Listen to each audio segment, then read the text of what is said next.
I'm a Magic fan, I'm excited about the future. But when you look at this postseason and you look at Cleveland, right, and you called it, they absolutely waxed Miami. And you look at OKC and even you look at the Knicks, right?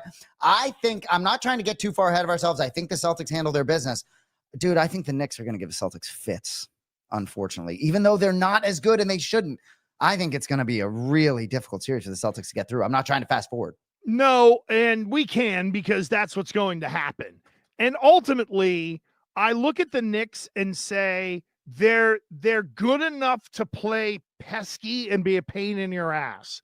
But I don't think they're good enough to beat teams like Boston. What we're finding is the Knicks are good enough to beat teams in close games like Detroit. But with the Celtics, there's a little different level of engagement. But to your point, Jay, and the one thing that I think shrinks it a little bit in terms of the gap that I thought there was going in is you can tell that Jaylen Brown's playing on a bulky knee, and you can tell that Tatum's trying to grind through the wrist injury. And that becomes the real kind of mitigating factor as to, are the Celtics going to win in 5, or might it be a tough 6-game series, or dare I say, go to a game 7 because whatever ailments kind of act up at the wrong time. But I feel really good about the way the Celtics are playing right now. Porzingis looks great.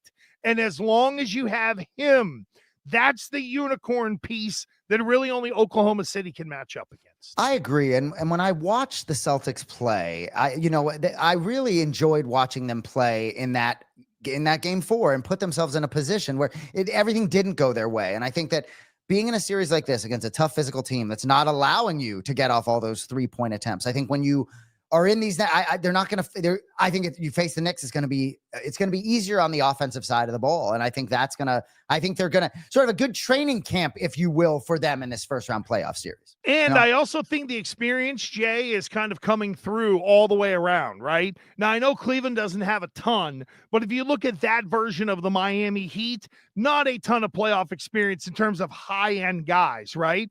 But you look at Lillard getting hurt for Milwaukee.